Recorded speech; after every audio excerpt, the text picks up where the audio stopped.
Totally Football Show. Today, Premier League match day 3. Liverpool Arsenal, free kick means 3 points for the champions. Did Arteta make classic student error, taking too long getting his essay in? Also, Brighton beats City, Bournemouth trip up Tottenham, West Ham win at Forest, Palace are the Villa killers once again. We talk about all that stuff, plus Fulham business, hurt by video, and a song about Newcastle. It's all in this Totally Football Show. Well, there you go.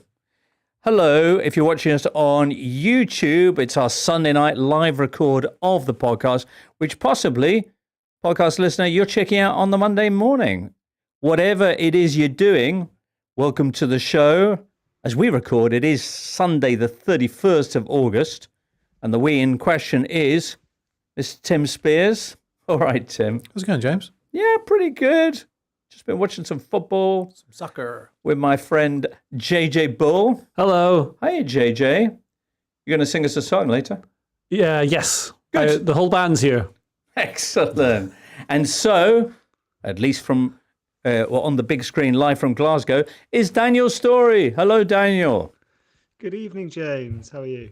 Yeah, I'm all right. You were in Glasgow for the Old Firm game on Sunday. How'd that work out for you? It was a game that happened. Mm-hmm. It was, according to one XG Twitter account with hundreds of thousands of followers, the lowest game for XG that they'd ever recorded, 0.33 combined. And yeah, boy, did it feel like that. But also, when you're in the stadium, you don't kind of notice that because everybody's just hating each other, which is what you're there for anyway. All right. I was sick and tired of everything when I called you last night from Glasgow. There you go. No goals and barely any shots in that game for you there in Glasgow, but there was plenty that happened afterwards, Sunday afternoon, evening, and pretty much night in a packed day of Premier League action. We've just seen Palace's win at Villa. There were away wins for West Ham, home wins for Brighton and Liverpool. Anyway, we'll get onto all of that. We'll probably touch on a little bit transfer deadline day, because that's, if you're a podcast listener, that's today, isn't it? Monday at 7 p.m. right across Europe, the transfer window will slam shut. And it's been one of the biggest ever, Tim. Is that right? Numbers-wise? Oh, what, 3 billion spent or something? Yeah, numbers-wise, it's been absolutely insane. What can we anticipate happening on Monday? Potentially the biggest deal of the whole window is still to happen. Do you think it will? It's sort of, I think the planets are aligning a little bit. Mm. You know, and you sort of factor in the Strand Larsen maybe, you know, edging towards, which then frees up the fact that they can sell him. Right. The other guy. For the other guy, Mr. Isak. It would be the biggest deadline deal, well, ever, obviously, Ever. with the money involved, Wow. but also the stature of it, I think. Wow. What do you think, Daniel? Is it going to happen? I still have absolutely no idea, and we record with about 20 hours left of the transfer window. All right.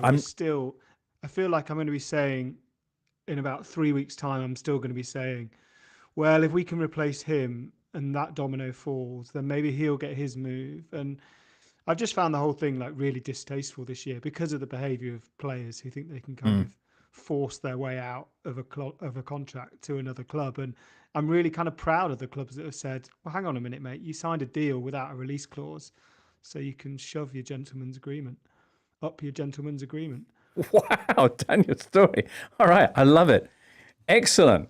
Let's move on from transfers and talk about things that we do know, things like results. So, Sunday night, Crystal Palace beat Aston Villa 3-0 again. A little bit earlier on Sunday, Liverpool were 1-0 winners against Arsenal, thanks to an absolutely stupendous free kick from Dominik Szoboszlai. In the 2 o'clock games, Brighton came from a goal behind to beat Man City 2-1.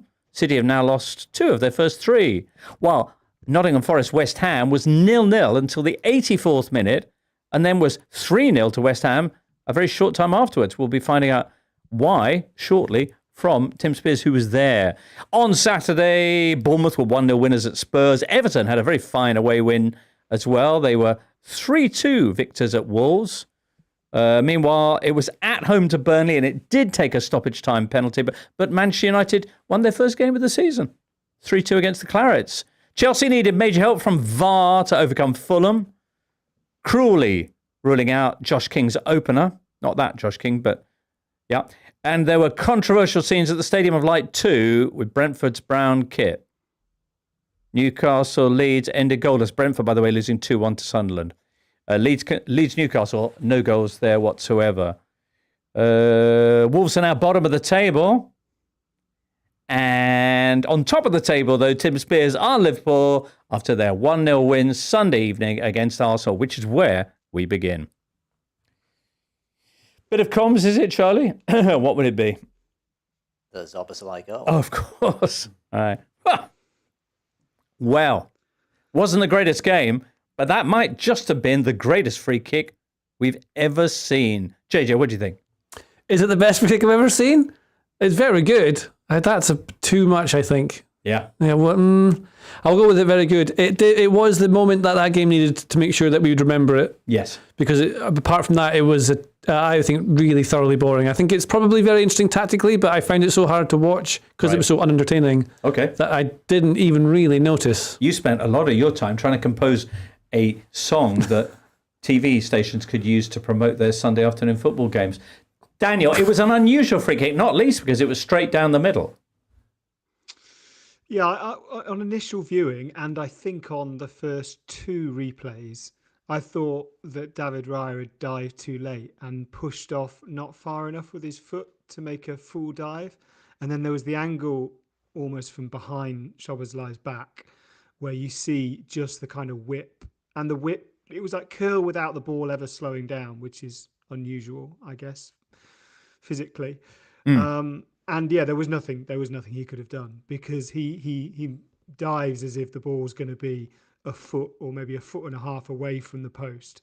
And then that late dip just takes it onto the post. I mean, you couldn't have placed it any better, as Peter Drury was very keen to tell us. Yeah. It went up, it went down, it moved across. It was absolutely brilliant. It was from miles out as well, 30 yards out. You've been on your way back from Nottingham, Tim, so I'm not sure if you were able to catch it, but it was an astonishing moment. Yeah, and it's also great to see it from the referee's chest viewpoint. So good. Right? Yeah. That's an angle we've never had before. Is that where they keep the camera, on the referee's chest? I presume it's not here. It's a circle here, yeah. That's where I would put it. Maybe it'd be too disorientating. Oh, yeah, because he moves his head, doesn't he? Fair enough. He had a great game anyway, Szoboszlai, in the new attacking sort of right back a la Trent position. There was an amazing ball that he pinged up to, I think it was Gakpo, in very TAA fashion earlier on in the game. Yeah, he's got that in him. Also, there's a few games when he's either played at right back, now he's played a couple now, but in other games when they've had a different player playing in that right back slot, like Quansah last season, there's oftentimes Szoboszlai would be dropping deeper to be able to offer that, like the progression from the back, because he can ping those balls and then join in. And although he's definitely meant to be like a central attacking midfielder, he's done the right back stuff very, very well. Like there's a couple of occasions when he was 1v1 on this side, defending, did very well. I don't think he'd want to change his position to there, but he's done very, very, very well so far. Okay.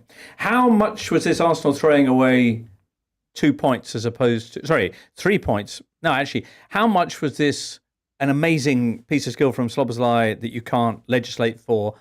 And how much was it Mikel Arteta throwing away a game that was there for the Gunners by being overly cautious? For example, and I'm paraphrasing a little bit, Gary Neville kind of slamming the Arsenal manager's approach because the Gunners take all their risks at the wrong end. What do you think, Daniel? Daniel, you're right there. I think to an extent, I think that was the criticism of Arsenal was on this occasion slightly driven by the narrative of an absolutely freak free kick. And Arsenal did come into the game without Saka, with Ødegaard on the bench, and with Saliba getting injured after 5 minutes in probably their hardest league game of the season.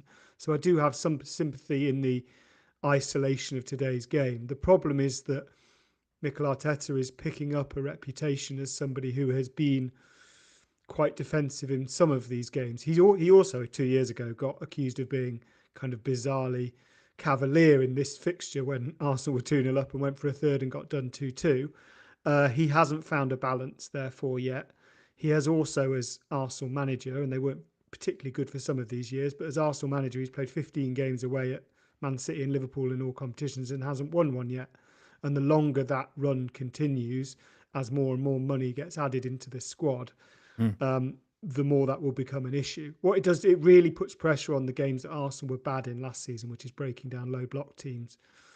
Because, yeah, you're not quite at the stage, obviously, yet of you can't afford to lose games, but it costs you double if you lose at your rivals.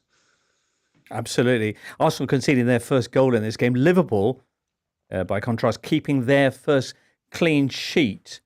Tim, again, you didn't catch enough of this probably to comment. No, did you? I saw a fair amount. I think the thing with Arsenal, it's happened too many times now for it not to be a coincidence that it's a mentality issue. And Arteta talks quite a lot about this sort of, or hints at this being their time, and he's got the team and the club to a certain level, and now they need to kick on and start winning things. He said this very explicitly in May, and you kind of wonder, has he brought in enough winners for them to take that mentality step, for them to switch that mentality from being sort of runners up and not winning a thing for 5 years? How do they then morph into champions? You probably go and buy a couple of people who've been there and done it.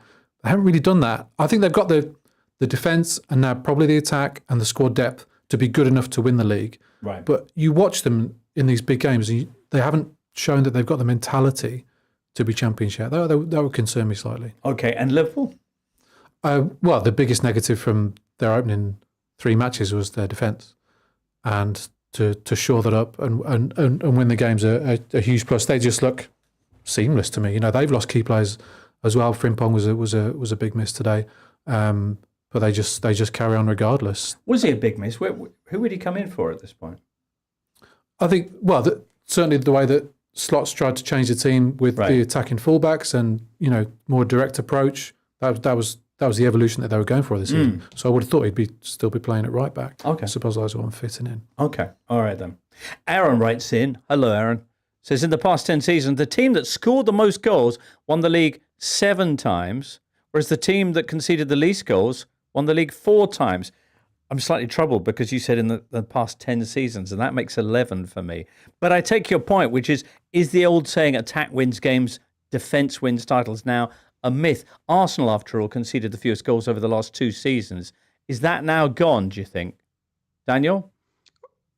I think what has happened, and this is me dodging that question almost completely, but I think what has happened is that increasingly big 6 matches are decided, particularly title race matches, are decided by incredibly fine margins. And I think the criticism of Arsenal is that they have allowed themselves to fall the wrong side of fine margins so often that you begin to question whether it's just bad luck or whether there is a slightly different way of playing games like these that could have been more beneficial.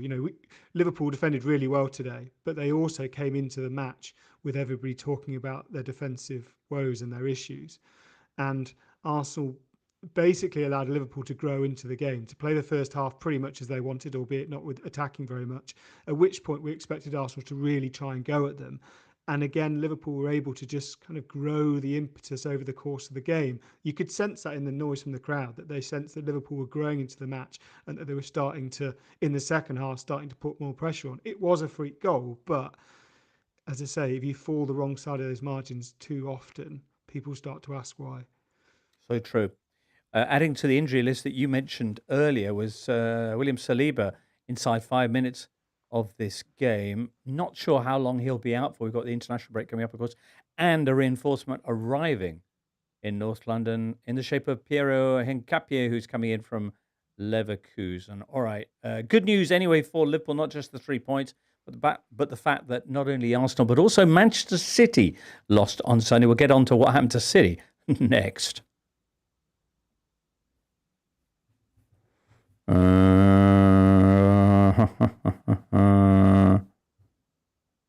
Check out our new Saturday show, Totally Extra, if you fancy a bit of easy listening. This week, we're grappling with a variety of enigmas, including Nicolas and Nicolas Anelka, and why Julien Laurens likes cricket.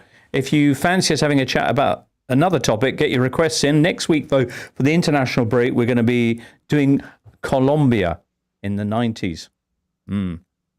certain amount to talk about there. Also, should mention that on Tuesday we'll have our European edition of the Totally Football Show out with all the continental news, including the greatest hat-trick anyone's ever seen, JJ. Well, João Neves. Yeah, maybe. And also, Erik ten Hag news. He's had 2 games at Bayer Leverkusen. He's already on the verge of getting sacked. Extraordinary. What's all that about? And Jamie Vardy on his way to the Italian league leaders. Find out all the deets on Tuesday or any time thereafter. That's the magic of podcasts. Now, also on Sunday, loads of other things happened. You had Palace's stirring win at Villa. You had the West Ham victory by the same scoreline, 3-0 away at Forest, which Tim will be telling us about in a moment or two. But first of all, what did Brighton do to Man City Sunday lunchtime? Tremendous last half hour to this game. Now, JJ, you caught the last half hour. Who else actually saw the way this game turned around after, Daniel, after Fabian Hürzeler executed a quadruple substitution and really turned the game, and City had no response. So tell us more. I wonder if this is a kind of new trend in the age of deeper squads, and I also think, I don't think I'm speaking out of turn here, but at most clubs now there's a smaller gap between the players in the first team and the players on the bench. You can now use 5 substitutes. The benches are deeper. So if you are trailing in a game, it feels like a bit of a roll of the dice. But if you're Brighton playing against Manchester City, then a roll of the dice is fine. So you change 40% of your outfield players, and immediately the opposition doesn't really know how to cope with everything being different. And Brighton, it won't work every time, but Brighton maximise it perfectly by, 2 of the players they brought on scored, and they just unnerved City. I think there is a weakness in City. I kind of went through all the stats because it kind of flagged an alarm in my mind. Since the start of last November, City have, in the Champions League and Premier League, have lost 6 games that they've taken the lead in. So they are get-atable when they take a lead. In the 3 league seasons prior to that, they'd done it once. So there is like an issue now with City where they're not able to control games with the lead as much as they can, and you can unnerve them. But Hürzeler did it absolutely brilliantly. Right, we'll get on. Am I on, actually? I can't hear myself. That's weird. Hold on a second. Excuse me. Yes, right. Okay, there we go. That's better. We'll get on to the reasons for this we'll get on to the reasons for this loss of control for City perhaps in a second or two, but James Milner, just remarkable. He was one of the players who came on, who scored, converting the penalty. The game basically had seen Erling Haaland scoring early on, his 88th Premier League goal in his 100th Premier League appearance, and it looked like that was going to be the story. And then you get the changes made by Hürzeler. Brighton win a penalty, and James Milner steps up, converts coolly, becoming, in the process, the second oldest goal scorer in the Premier League era. Teddy Sheringham still holds the top spot there. But he's not only, James Milner, the second oldest goal scorer at 39 years and 239 days, but he's also, of course, still the second youngest goal scorer ever in the Premier League. 16 years and 356 days when he scored his first Premier League goals. There are 23 years between those two scoring strikes. As Colin Miller points out, when he scored his first goal, James Milner, James Trafford, who he scored against, was only 2 months old. Rajan Gruda, who scored Brighton's second, was not even a twinkle in his parents' eyes.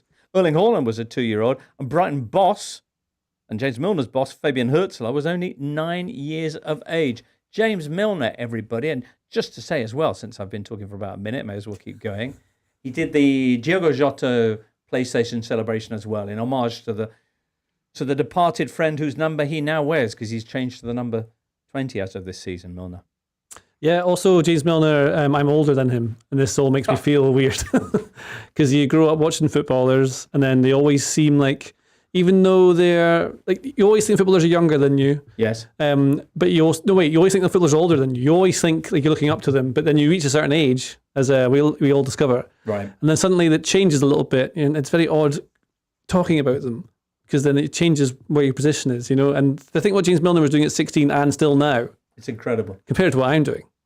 Well, JJ, we'll talk about what you're doing perhaps a little bit later on everybody's pushing ahead in their own field. I feel like James Milner's achievements are better than mine, and I think that's fine to say. But he's also how important he's been at various different massive clubs. He's had so many different careers. You think he broke through at Leeds, I think, right, when he was great there. It was quite important for Newcastle, sort of. But then you go to Liverpool, really important there. Man City as well, obviously, who he scores against today. And now you can put him into that Brighton team and hope that he can help get everyone else up to the level it needs to be. Sets a standard in training. Right. You need these players. Yeah, and he's still got probably another 5 years in Napoli or somewhere like that. I think so, yeah. Just magnificent.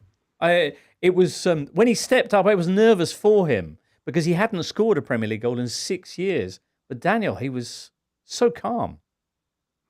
Yeah, he's a lovely guy. He is one of the good guys. What you see is what you get. He is, as JJ says, incredibly hardworking. None of that is by accident.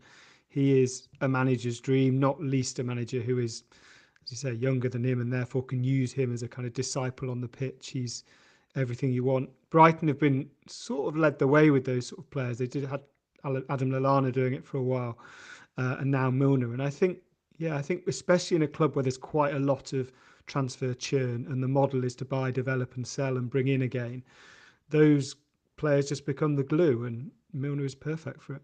Do you remember when he was? It was boring, James Milner, and then he leaned into it and effectively killed it. No one even talks about that now, but for a while he would do videos of himself ironing on and Twitter that. and stuff like that. Yeah, and he's universally liked by all of his clubs. I have to mention Aston Villa, who JJ left out just for the Aston Villa fans. Yeah, I forgot he was there. Sorry, but everybody, he's completely non-offensive. Everybody everybody loves him. Well, he was on offense today, putting Brighton level. And then Brajan, is it? Brajan Gruda, what part of that transfer churn that Daniel mentioned, scored a very fine second. Who did he sit down? City defender? Aït-Nouri.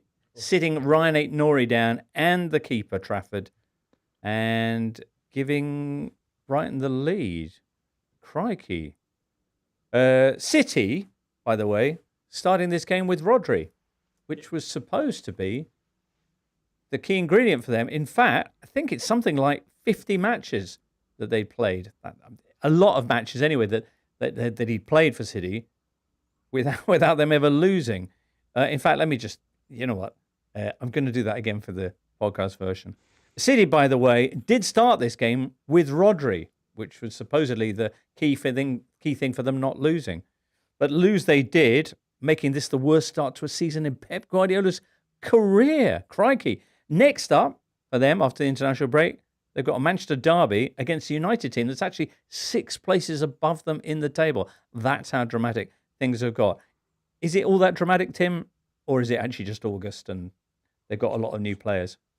They have got a lot of new players, but they have been planning for this since January when they started to put together this season's team. I think the Club World Cup's probably had a bit of an impact on their preparation for the season.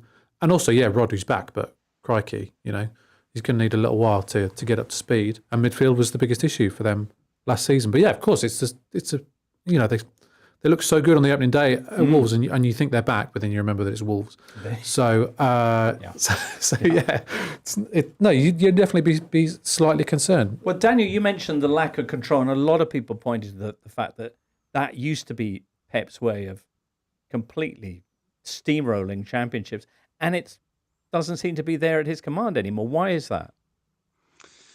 I mean, it feels like an easy answer, but it strikes as at least partly a mental thing. It's sometimes when elite teams, things start going wrong, it becomes very hard for them to process that because things have not gone very wrong before. I think that was what certainly was happening at the beginning of last season after the good start. It felt like one defeat inevitably bred 2 or 3, and nobody could really work out how to fix it. And they have also lost their air of invincibility, and I think that's probably permanent now for however long Guardiola stays. There were times when teams, non-elite teams, would go into league games against City and think if we lose 2-0 or 3-0, we'll take it and we'll move on to the next. I don't think any club now, and it's a credit to the Premier League, I suppose, but I don't think any club goes into any game and thinks we haven't got a chance here, so we should just roll over and keep the score down. And losing that invincibility when you already not quite got that belief, yeah, you can get at them. And I do believe that the more it happens, the more likely it is to happen again. All right. Well, Manchester United, after the international break, of course, won that fixture last season. Man United who won this weekend. We'll get onto that game a little bit later. But Tim, first of all, tell us about what happened at the City Ground on Sunday, where Nottingham Forest came unstuck against West Ham. Jared Bowen, Paqueta, and then Callum Wilson making it 3-0. Wow. So what happened around the 80-minute mark? Well, nothing had happened before then. And I was thinking, what on earth are we going to talk about when I'm in the studio later? It was a real nothing game. Forest had one shot in total in the first half, which is the lowest they've had since promoted back to the Premier League. I couldn't work out if West Ham were trying to kill the game and play for 0-0 or if they were just incapable of taking charge of it. But the sort of longer it went on, the more they grew in confidence. And it was a sort of tale of the two number 10s. Gibbs-White and Paqueta were both utterly dreadful. I've never seen, I can't remember Gibbs-White playing that badly for a long time. It was like he had concrete boots and he was furious with himself. He was jumping on the spot with all the terrible decisions he was making. And Paqueta was just continuously giving the ball away. But yeah, then the subs changed the game actually. Callum Wilson came on. Right. I had absolutely no expectations for him to do anything whatsoever. He hasn't scored for a couple of seasons and he's not been fit for a couple of seasons either. But he was great. He was a couple of jinking runs and a couple of good shots and sort of got West Ham going again. Right. And Crescencio Somerville? Exactly. Okay. Yeah. Well, his first appearance since Potter's first match, which I wasn't aware of. He'd been out for that long. But he sort of... So since Potter came in last season? Yeah. Right. His first game Somerville played, but not since then. And he sort of just takes the ball and drives with it. And Mateus Fernandes, who's making his debut and did really well, he was doing that as well. So it gives West Ham something a bit different. They've looked so flat in the opening weeks of the season and so one-paced. But Somerville and Fernandes and Callum Wilson just sort of changed the game. And they're basically West Ham scored 3 times in 7 minutes. Just before then, it was on, well, I say knife edge, a very blunt knife edge. But the away end was singing... Wooden spoon edge. The away end was singing Frank Lampard's name, which I don't know if that's something they do very often. I've not heard them sing before. They were singing Frank Lampard's name, and you'd think, they didn't do that a lot when he was still playing because he moved to Chelsea. But obviously he's doing very well at Coventry, and, West Ham heading for another, I guess not a great result. And then, everything has changed with 3 goals in 7 minutes. The whole outlook for them has been completely transformed. Right. And a couple of really interesting points of note. One, Lucas Paqueta reported by The Athletic that he didn't want to play in this game. Okay. Amid discussions with Aston Villa, trying to sign him. He does play. He scores a second goal, which is a penalty. And then his celebration is something I've never seen before. He basically mimics turning down a phone call on his phone. Yeah, he's got his which finger is that? A finger and a thumb extended to mimic a flip phone. Talks on it, throws it away. Yeah, and then kisses the badge. Right. Which is just absolutely hilarious. Yeah. So he's not going anywhere. Apparently not. And then Potter, with his post-match press conference, it was a bit sort of Ten Hag at Man United, kind of like, you shouldn't, after the FA Cup final, like you shouldn't doubt me, and sort of taking the journalists on a bit. Not happy with a culture that criticises him for 3 consecutive defeats at all. Talked about the state of the world on 3 occasions, saying this is the world that we live in, and he's not happy with it at all. Right. And then basically said, look, this is why I'm sat here, and with the greatest of respect, you guys, as in journalists, are sat there, because I can do the job. I've done it for 15 years, and I believe in myself. I was slightly more animated than Graham Potter. It wasn't quite as sort of, aggressive, perhaps. Wow. But yeah, a really interesting game. Won, eh? And then Nuno, I've never seen him so angry or use such emotive language. He said it was shocking, truly shocking performance. He said everyone was very upset. He couldn't explain it at all. And amazing really how it just turns in 7 minutes.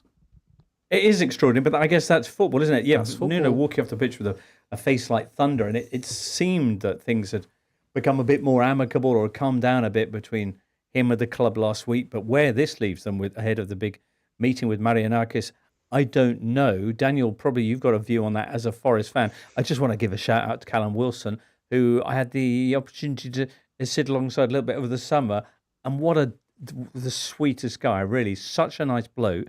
And as you say, it's been a while since he scored, but the way as he kind of, I'm going to call it powered upfield for the third goal, he kind of swerves one way and then kind of hauls himself in the other way, and then does it 2 or 3 times. And by the end, he's hypnotised the defender, and through he goes for the header, and boom.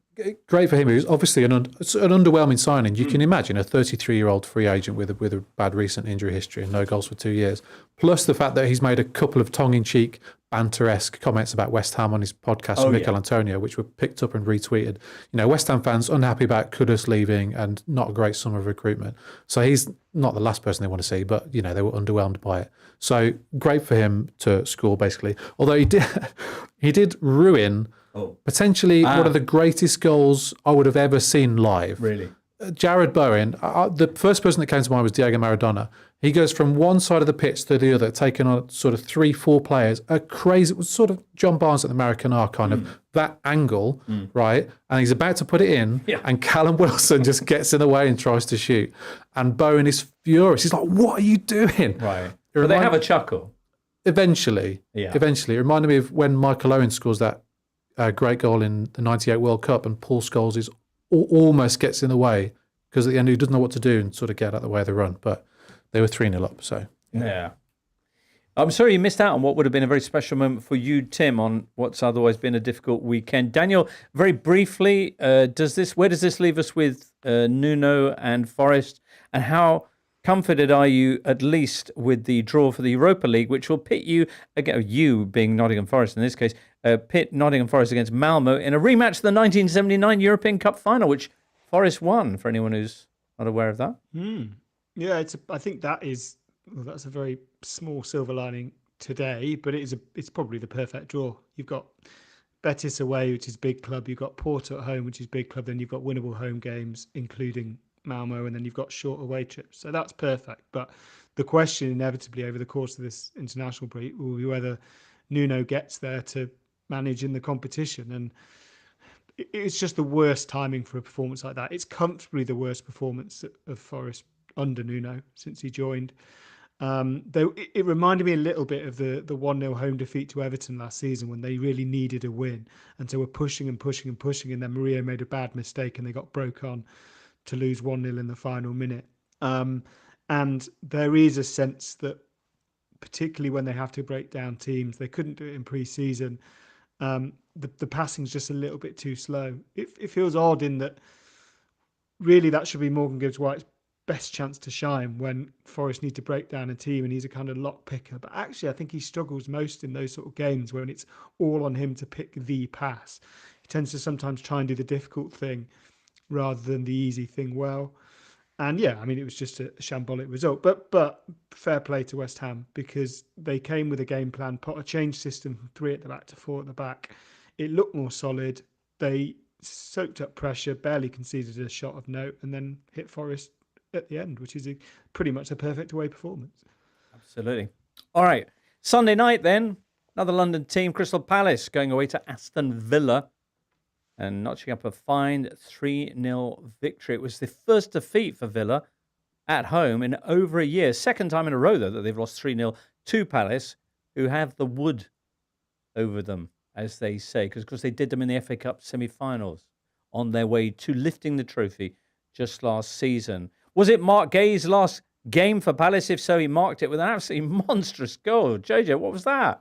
I didn't know he had that in him, but I like that he did. I said to you earlier, it must be very frustrating if you're a forward or if you're a defender and you have what Mark Gay had in that ability to hit a ball from just the corner of the 18-yard box, picking it perfectly into the top corner. Was the only time I've ever seen him take a shot, I think, when he must watch all his teammates do this all the time and not do it.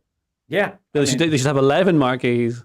That would be extraordinary. They may not have any, of course, by this time. That's worse. Tomorrow, because Liverpool are circling. Palace apparently have already turned down one bid, but who knows if Liverpool might not be returning. I mean, we'll find out in 24 hours, unless anyone's got any info on that.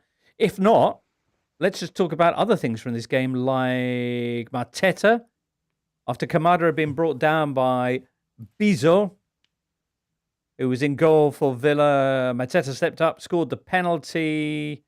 And they got booked for kicking us the corner flag, which is his goal celebration.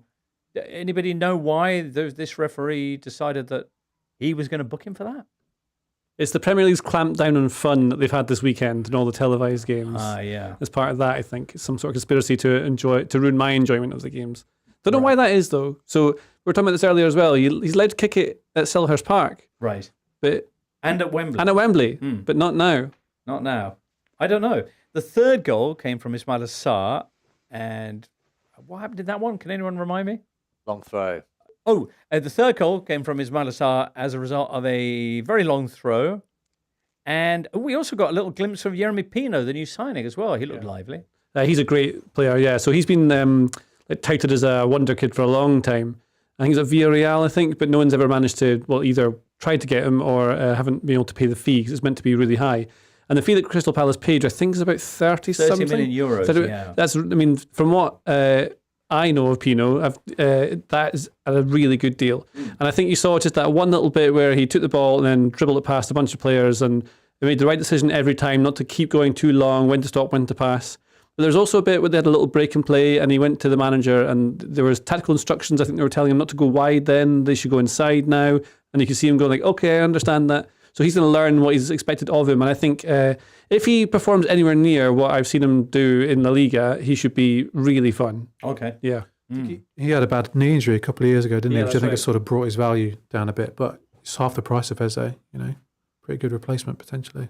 Hopefully, yes. Tim, if next summer Wolves were to be looking for a manager, you'd have Oliver Glasner out of contract at Palace. You'd have Marco Silva out of contract at Craven Cottage. You'd also have Andoni Iraola now free of his contractual obligations to the Cherries. Which one of those would you pick? I mean, we might be looking for a manager in the autumn, let alone next summer. Yeah, but that's when their contracts This is run out. purely hypothetical.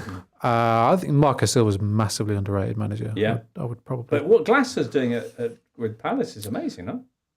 The players that he's lost, Yeah. the players he could still lose. Yeah, they just look so settled. They look ready. It's probably helped that they've had the Community Shield and getting prepared for Europe, but they just picked up where they left off last season. It'd be a real shame if they lose Gay as well. It's going to be impossible to replace at this stage. Well, that seems to be Glasner's position as well, that he'd rather the club took the hit of him leaving on a free than see him go now with no... They've already lost 30 million on the 65 that Newcastle offered last summer. It's an awful lot of money to a club like Palace. Okay. What to make of Villa, who are currently second from bottom and the only team in the Premier League yet to score a goal? Daniel?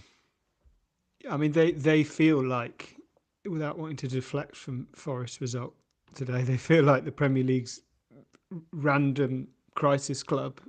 Every weekend someone is the crisis club. Your job is not to be it. Villa are...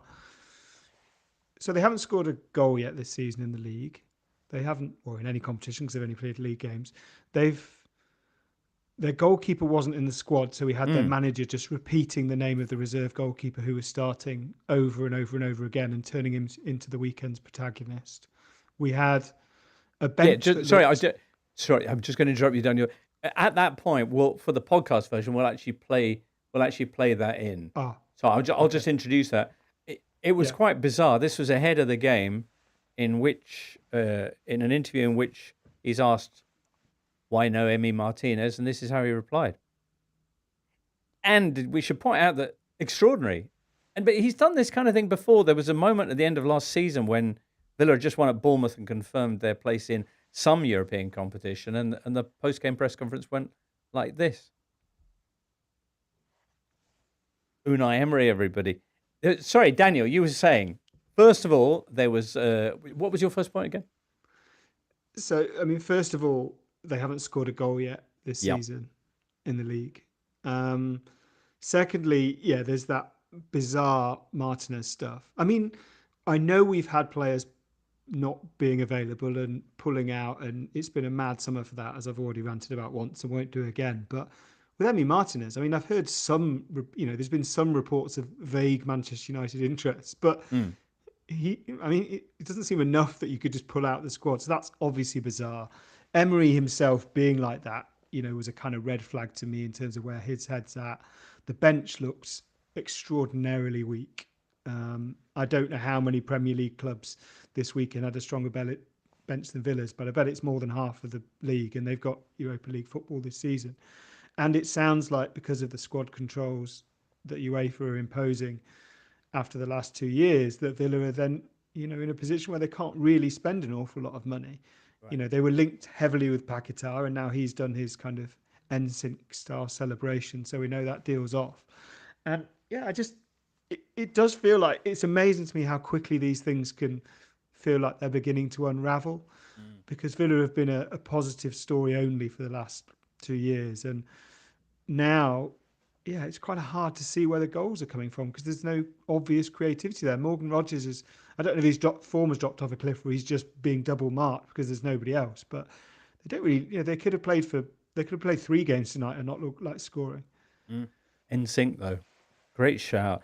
Emi Martinez possibly going to Man United. Victor Lindelof apparently heading to Villa Park. That's one reinforcement coming in, as is a 17-year-old from Aberdeen, JJ, by the name of Fletcher Boyd. Fletcher Boyd, yeah. So he's not really managed to get into the team much in the last little while, but he's a very tidy young player. He's like an attacking midfielder. I don't know if he'd be ready for the Premier League straight away, because he was trying to force his way into the Aberdeen team. But he said recently that he used to get really nervous before games, but now he feels excited. So he's got past that bit. So that's a good bit. Obviously, he's growing into it. But his specialty is going to see his penchant. I don't know what that means, but it came to me. What does that mean, penchant? Penchant means, it's something he likes to do. Well, his penchant is that he likes to shoot from distance. And he can do that pretty well. Excellent. A couple of goals you can see him, one goal you can see him score in the Scottish Premiership. And his, I read one of these club programme interviews with him, and he says that his first memory of football, he's asked, and he said was, I think, lobbing the keeper from the halfway line, but him doing it at under 10. So that's his first memory of football. What am I doing here, he must have thought. Yeah.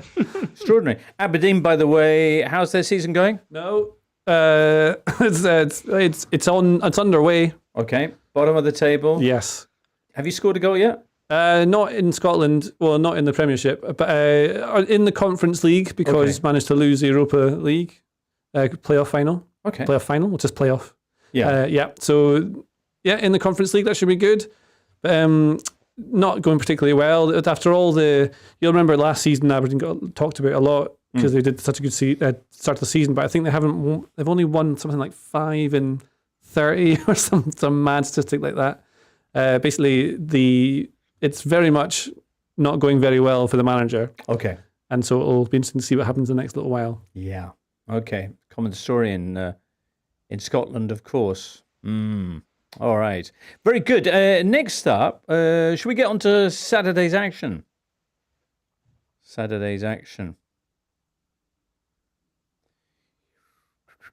Quick shout out to the one team in the entire Football League with a 100% winning record this season. Do you know who that is, Tim? I don't know. Middlesbrough. Top of the Championship, 4 games played, 4 wins. Now under the tutelage of the former Luton boss, Rob Edwards.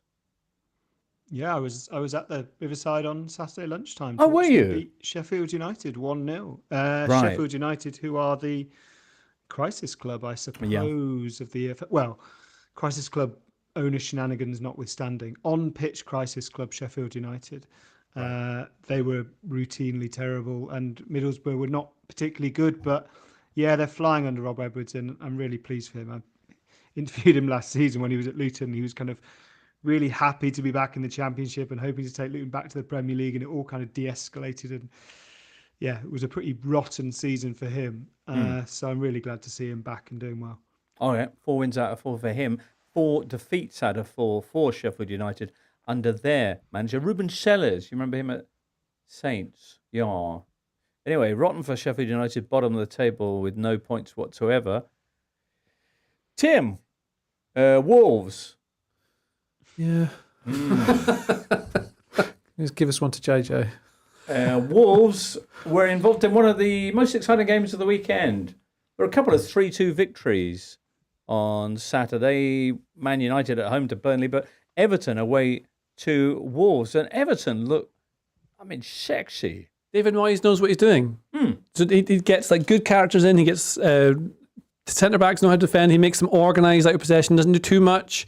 He also lets them play. He lets players play. So you get to see them actually enjoy themselves. So you've got Grealish being allowed to play. Usually Hall playing positions where he should be, actually getting the game. I love Njai. I think he's so much fun to watch. And then you got Beto up top there. They signed Tierno Barry, who I think's done okay so far as well. But those three in front of what I'd say just a good, solid Premier League midfield two of Garner and Gay is all right. That's kind of okay. And they're very much a team that could and should finish around about 13th. But considering what it looked like a while ago and how bad things look to be going, like so many players leaving and everything, I've just done okay with that. And then Tyler Dibling's coming in as well, it looks like. And another player, I love watching him as well. So they've got good players they can come in and out with. And when Grealish came in, everyone was saying, well, wouldn't it be great if he was back to something like his form for Villa? And I don't know if you would call it that, but he's had 4 assists in 2 starts. That's crazy. Yeah, it's just like picking up the ball. On you go, Daniel, sorry. I was going to say, so it made me kind of warm to my heart hearing David Moyes talk about him after the game. And he was asked a question. He sort of thought for a moment and said, yeah, the mad thing is he's better than I thought. And I thought it's quite good that like David Moyes, this sort of wizened old head of the Premier League, can just get a player in Grealish and be surprised by his quality, having watched, we've all seen so much of Grealish. And then Grealish put a post on social media about, just saying like, I'm really loving football again. And this is the good stuff, right? I mean, I'm jealous that Everton got him, but he is, when he wants it and when his head's in the right place, he's obviously absolutely magnificent. And I agree with JJ, like just having him die, not having to do like sing the theme tune, write the theme tune, do everything himself is such a massive advantage to Everton because he's got all the quality, but if they can kind of refine it so he doesn't have to do everything, he's a star. Okay. Tim, are you still staying out of this or are you? No. Just Daniel talking about Grealish there reminded me of a tweet I saw earlier, which really made me laugh. Of a picture with Grealish sort of hugging the away end at full time and like really nice scenes. And someone said this is like the before and after that you get in an RSPCA or a Dogs Trust advert. Just kind of sums it up quite nicely, really. Yeah, right, indeed. Not dogs, but wolves. Tim, Wolves, who are bottom of the table. The only team worse than Aston Villa. So there's an interesting kind of West Midlands derby going on at the foot of the Premier League. No points from 3 games so far under Vitor Pereira.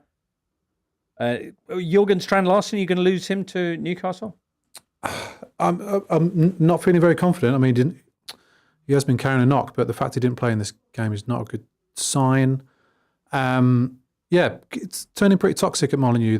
The chant was back the team or sell the club. Very much aimed at the owners. Vitor Pereira is not in any danger, certainly from the fans anyway. Did a good job last season, but Wolves are basically sleepwalking towards relegation, I think. We're only in August, though. No, but I'm really concerned about the recruitment. They've you look at their team last year, it wasn't great, but there were sort of about 5 or 6 good players who've all gone. So Cunha's gone, Aït-Nouri's gone, Semedo's gone, Strand-Larsen no longer in the team, and Agbadou, who was a bit of a phenomenon in the second half of the season, his form has completely gone off a cliff. He looks like a different player. So that's sort of half the team gone and replaced by really inferior replacements. They've really struggled with recruitment this summer. A lot of players turn them down. They're sort of down to 2nd, 3rd, 4th, 5th choices in the players that they bought. Basically, I feel pretty confident in saying that the team is a lot worse than last season. And I was confident that there was a safety net in the form of 3 promoted teams, just judging on what's happened in the last 2 seasons. But it doesn't look to be the case. I think they've got 13 points between them, the promoted teams already. So that does really concern me. And it concerns me that Strand-Larsen wants to go, which, we talk, okay, he's behaved, fine, whatever, came on and scored 2 midweek. But he only joined the club 2 months ago. He signed for Wolves in June. And now he's asking the chairman to leave, right? And okay, apparently he's done it in a very nice way and maybe he's not going to keep a fuss, but that is not a great sign. I understand completely why he would want to go to one of the biggest clubs in England. I'm concerned about that. I'm concerned that Wolves will see what is an incredible profit in 2 months of buying him for 23 million and selling him for 65 and sell him, and obviously with a replacement before the end of Monday. But I don't know how they can do that. I don't see how they can bring in a replacement who can guarantee Premier League goals. So, but even if he'd played on Saturday, I don't think it would have changed the scoreline. So it's all pretty depressing, James. Okay. Maybe West Ham could sell Callum Wilson. Yeah, I'll take Callum. Everyone wins. Very nice. Wolverhampton Wanderers currently bottom of the table. Villa in 19th and Fulham in 18th. So none of the promoted sides in the bottom three, although we are only 3 games into the season, so no peeking at the table. Sorry for that. Burnley, one of those promoted sides, were beaten 3-2 away at Old Trafford on Saturday, one of the 3 o'clock games.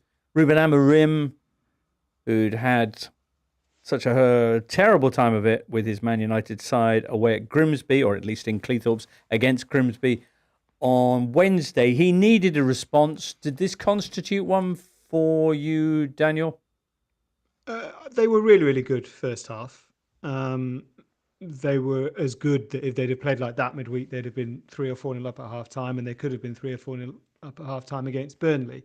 The second half collapse is obviously pretty worrying. The fact that Altay Bayindir spilled a shot to keep up this record of kind of which Manchester United goalkeeper is going to be at fault for a goal this week competition is bad. I did also think that Burnley were really, really good second half. I know we kind of have to view everything through the prism of United, but I thought that Josh Cullen and Leslie Ogachukwu in midfield as the combination, I thought they were really, really good at getting around the pitch, at breaking up play, and one of them driving forward and the other one passing. But they are not of a level that Manchester United should be at. And the problem is that central midfielders tend to find, that they are able to make hay against Manchester United's midfield, and that problem hasn't gone away, and nor is the goalkeeper problem. They may sign a goalkeeper, I guess, it sounds like, on deadline day, but no, the problems haven't gone away. It's kind of funny hearing Amor-in after the match. Like, it's one victory against Burnley is not going to make that man smile, it's fair to say. 4 of his 8 Premier League wins have come against promoted sides. Next up, though, they are playing Manchester City, as mentioned before, and as indeed we referenced then, Amor-in did actually win that game last season. Matheus Cunha may not be featuring in that, having done something to his hamstring. He was one of the players, and Benwo and Cunha coming in, that we mentioned had wildly outperformed their XG last season. And while Mbeumo's still being really effective, Cunha shows signs of maybe regressing a little bit to the mean. Well, that's normal. That's kind of how XG works, right? Is you tend to revert to it. If you're really good, you can keep up kind of level and eventually go over again. But yeah, that's kind of what's happened. Yeah, exactly. But then you've got, I think United have undershot their expected goals this season already. Okay, so they should be. They've been overdue that now for, I think, about like 7 seasons or something like that. Not that they've been undershooting it for that long, but I mean, the whole point is you bring in great players to improve your attack, and they do. In fact, there was one movement early in this game where the ball got pinged all the way across the pitch, and Mbeumo with one touch takes it, kills it, and pushes it away from the defenders to take a shot. And you can just see, even if the system's not working, you've got all these amazing individuals who can maybe open up a game for them and get them out of trouble, which is not ideal still. But they do have that now. Okay. And they're up in 9th place in the top half of the table. Very nice. We should talk about what happened at Tottenham with the brilliant performance from Bournemouth. We should certainly talk about Chelsea against Fulham. And to an extent, we should talk about Leeds Newcastle, but to a lesser extent. But anyway, we'll do all of that next. Big news at Tottenham Hotspur. Last week, the club confirming the signing of Xavi Simons from RB Leipzig, and then on Saturday demonstrating exactly why they need him with a remarkable performance against Bournemouth. Daniel, first off, Bournemouth were so good in this game, and we mentioned Iriola being out of contract at the end of the season, but the performance that he's got out of a team that had lost so many of his first choice players from last season is remarkable. It was a performance that was so good and so dominant that on the back of watching it back, I basically decided that I think Bournemouth can finish in the top 6 this season, because they don't have European football, of which 9 other clubs do. They're already out of the League Cup because they lost home to Brentford. And to say they lost 3 of their 4 central defenders and have changed goalkeeper, the ability to protect them with their high press and cause turnovers and problems so it doesn't matter is already looks as good, if not better, than last season. They will concede more goals than last season because the quality of individual defender is not as good, but they just look such a composed team for one that lost so many individual parts this summer. They limited to Spurs to, I think, 0.17 XG in the entire game. But the point is that they limited Spurs to no shots in the first 50 minutes. And in that time, they had created enough big chances to have won 2 or 3 games. It was the most dominant performance you can imagine by a supposed non-elite team against a supposed Big Six team. It was just phenomenal. Everybody did their job perfectly. And these are not big money signings. Iraola can have any job he wants next summer if Bournemouth keep playing like this. Well, the job that he didn't want this summer was Spurs, because he wanted to honour his contract down on the south coast. His team leading the shot count at half time in this game 10-0, which is pretty remarkable stuff, especially against a Spurs team who've been earning plaudits for their performances thus far. Comments on the Athletic from Spurs fans, Matt C, saying they played like a bunch of guys who heard how great they were for a week after beating City away. Fictitious J answering that by pointing out that Spurs have failed to win the corresponding fixture after beating Man City for 9 consecutive matches. And they've also got a horrendous pre-international break run, which I think is also 9 matches. I'm sure I heard yesterday that they haven't won before an international break, which is weird. So if you combine those two, there was absolutely no chance of winning. Well, Jay Harris also points out that not only those numbers were pointing to something like this happening against Bournemouth, he reminds us that in pre-season, Spurs basically got all the goals, or the majority of their goals, from set pieces because of that lack of creativity, which is why they brought in Xavi Simons. And it was that lack of creativity that really set Bournemouth up to dominate them the way that they did. Yeah, and the early goal, which I don't think helped. Right. But yeah, obviously that's a position they've been looking to fill all summer. Gibbs White, Eze, thought they had both through the door. Maddison obviously injured as well. Kulusevski's out till January, I think. So there is a dearth of creativity there. Xavi Simons, I think, is a fantastic addition, but not necessarily going to come and hit the ground running. You know, he's had he's sort of unusual career history, and his end product was certainly there last season at RB Leipzig. But you know, they need to find his role in the team and then work the attack around him. I think he's that kind of player. But this was alarmingly bad. Daniel mentions XG of 0.17. It's their lowest for 4 years since they lost 3-0 to Palace under Nuno. It's just so hard to explain, really. They've looked so defensively disciplined in the last couple of weeks, but they look completely open to continuous counterattacks here from Bournemouth.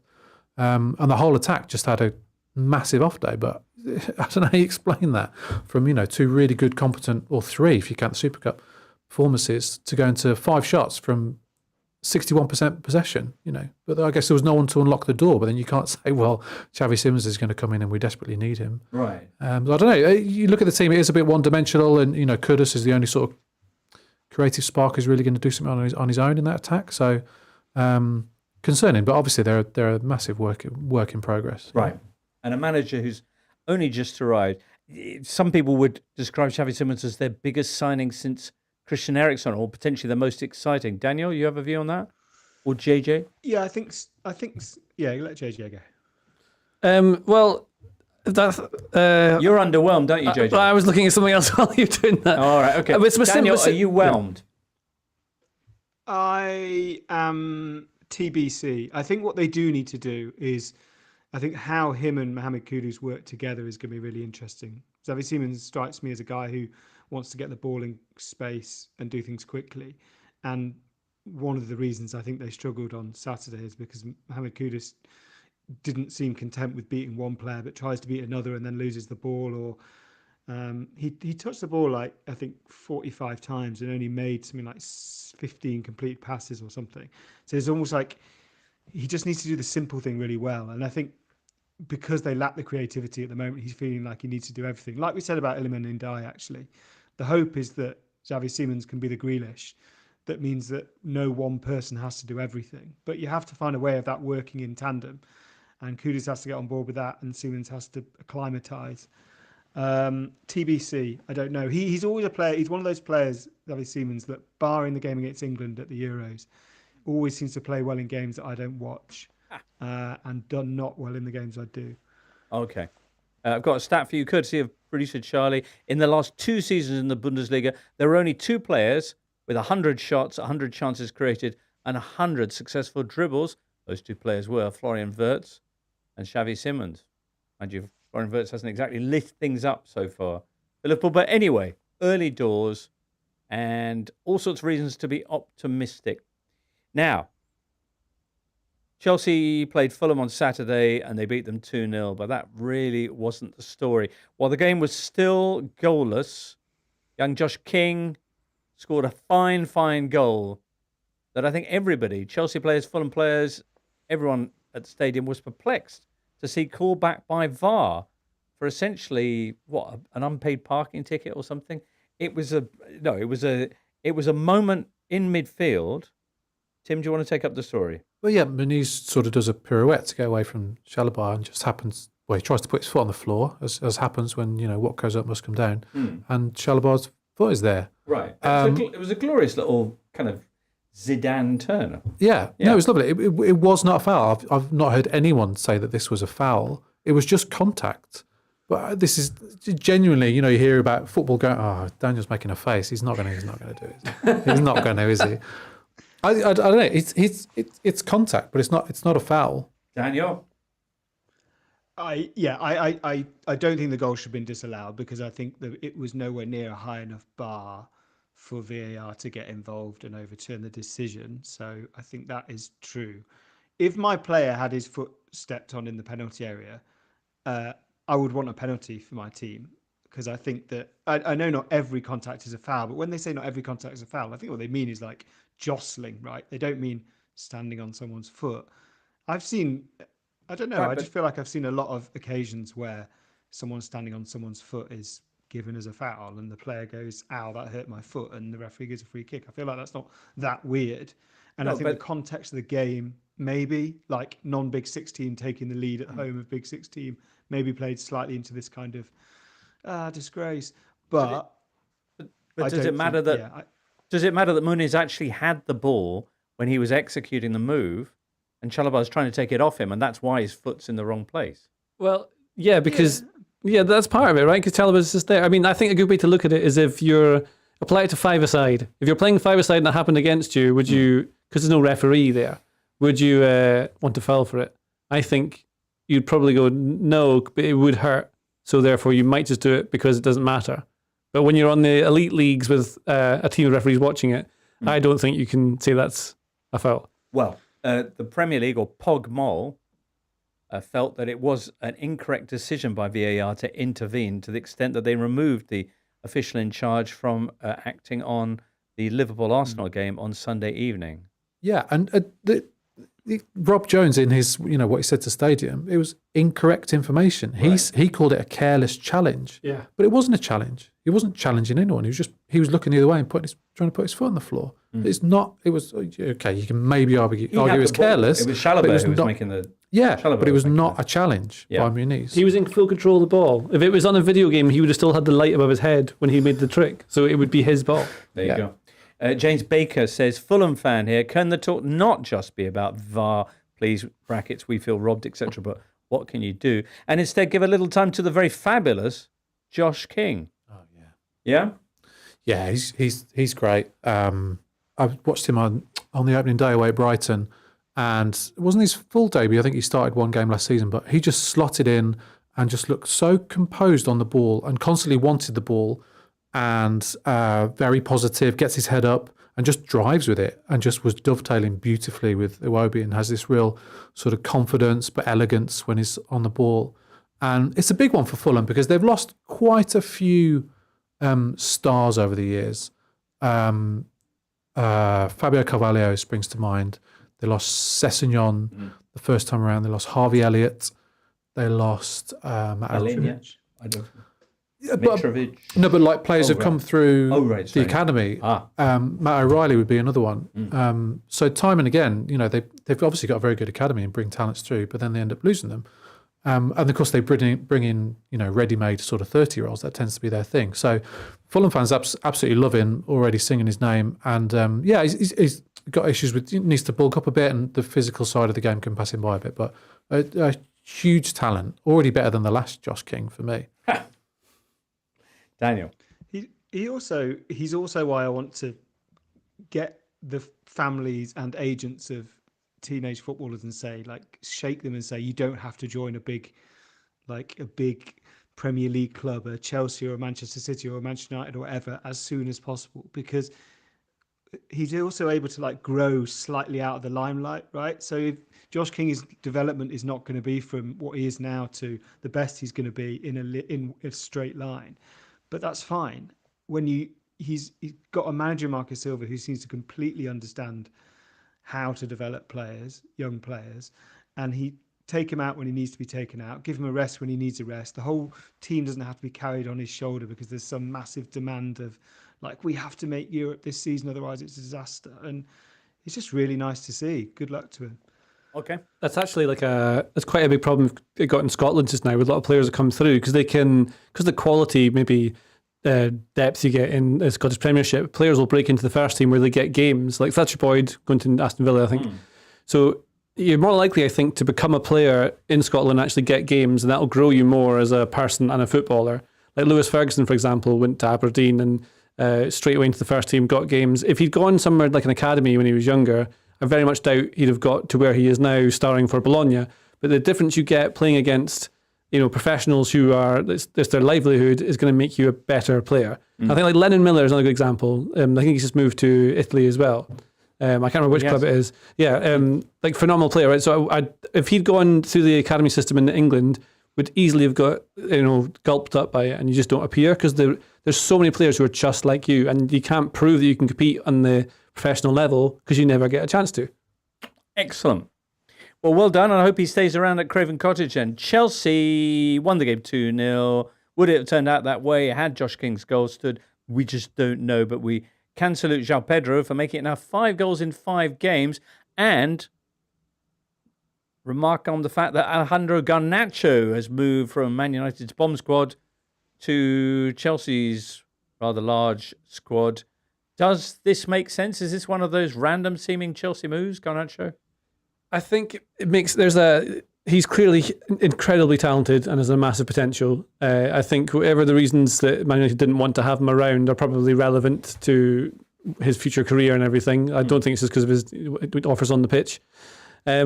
But again, same sort of thing. Like, is he going to break into that team? They just signed Gittins to play on the same side. So where does he go now? They have a better attack in theory for having him there, and they've got him for a pretty decent price. And Chelsea operate now as a sort of transfer business trading window. And so you can just bring in players like that. And like even if he doesn't play that much next year, they can sell him for an extra 20 million what they got, and they would get it for him.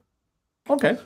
Also, some breaking news. Ooh. Chelsea have recent agreements to recall their lone striker, Mark Gee from Sunderland. Is that right? That's right. Oh, my word. Well, Sunderland are up next as we round off today's show with a quick look at the North East teams. Sunderland were 2-1 winners against Brentford on Saturday. Same day, saw Newcastle draw. No, actually, no, we're going to start with JJ's song here, do you think? What do you want to play out with? Play out? Or start part with? Okay. That, for our podcast listeners, is the sound of the autumn. Sound of JJ Bull with Why Did Alexander Isak Do Me Like That? Came from the heart, that one, JJ. Yeah, I tried to embrace the emotion of what those Newcastle fans would be going through. Right. It's very much like a real life breakup, Yeah. How could you do that? How'd you do me like that? Yeah. But you got to let the emotion out. Well, you certainly did, and that's now out as a single. That's right. You can get it on Spotify and Apple Music and all other places that I don't know what they are. Or you can buy it on vinyl. Not that one, but you can buy a record I've made on vinyl. Okay. You really can. Excellent. And some people have, in fact, which I'm very grateful for and surprised by. I'm not surprised. No, I'm not. I think it's excellent. That sounds so unconvincing. I'm going to have another go at it. All right, YouTube. That's good. I want to cut that for myself for my own sizzle reel. Oh, really? Okay. Right. It would be surprising if they hadn't, JJ. That's right. And now, Newcastle have made an acquisition. Oh, have they? Have they made an acquisition? I've written this down, but I'm not sure if they have. We're at the wrong end of the show. Wolte-made, yeah, they have signed. Oh, yeah, of course they have. Thank you so much. Yeah. Now, up in the northeast, Newcastle have made a signing. Stuttgart's Nick Wolte-made a.k.a. he who must not be named, caught many of our eyes, or the eyes of many of us, in the under-21 Euros this summer, where he was top scorer, and also because he's really big, 6'6".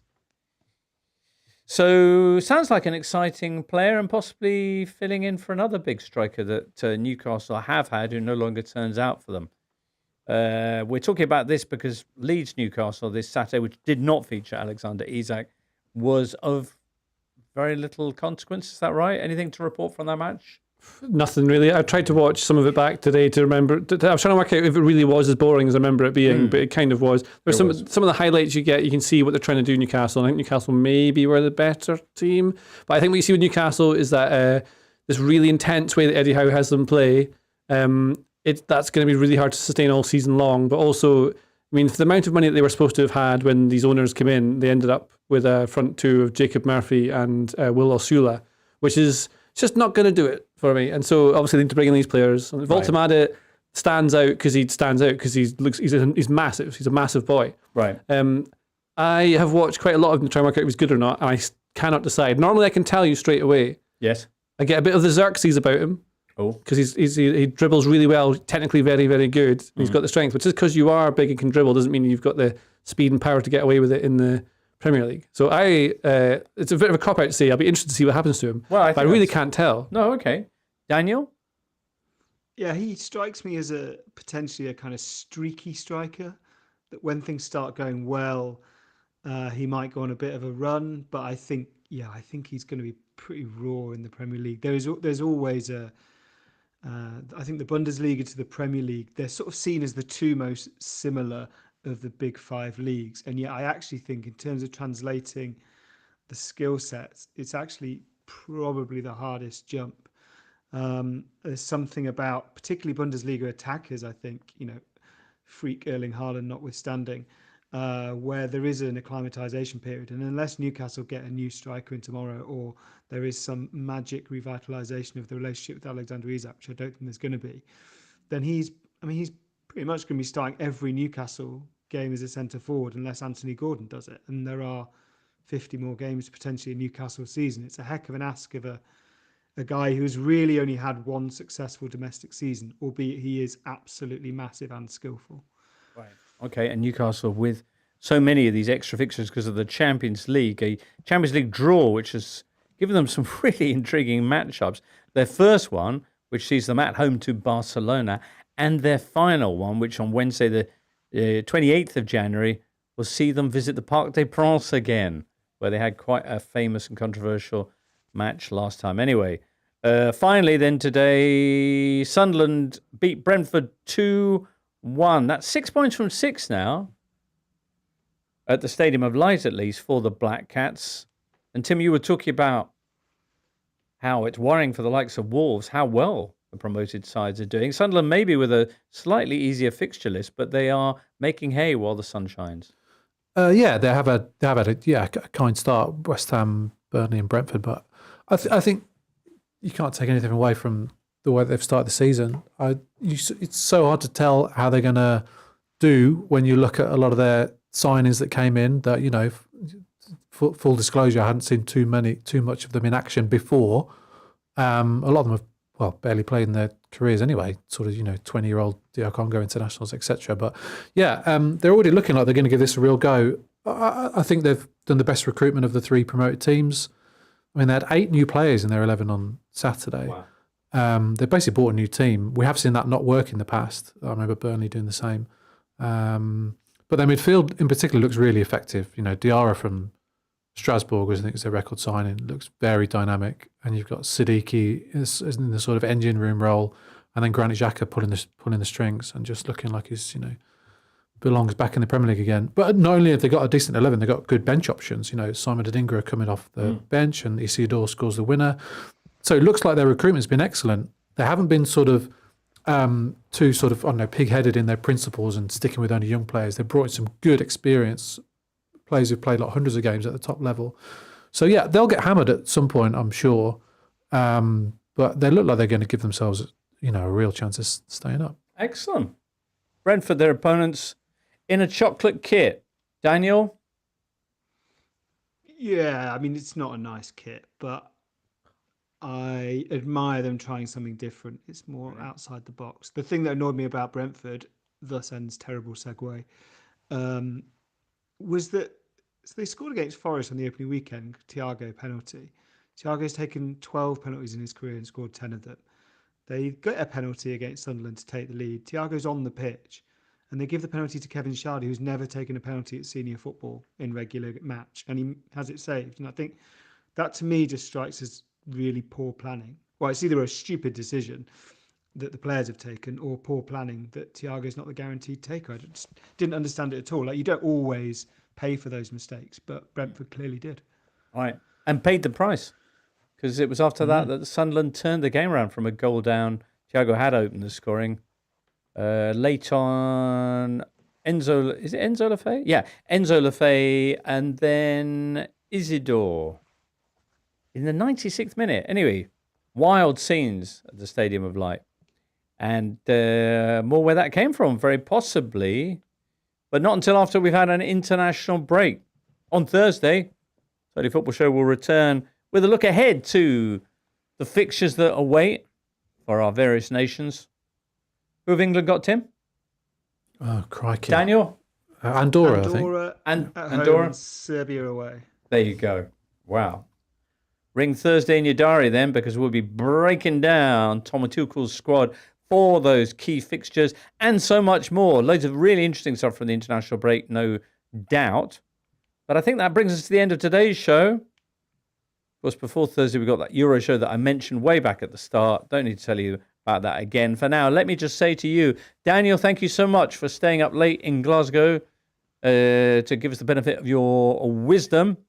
JJ, thank you so much for dropping in. Where can people find your music?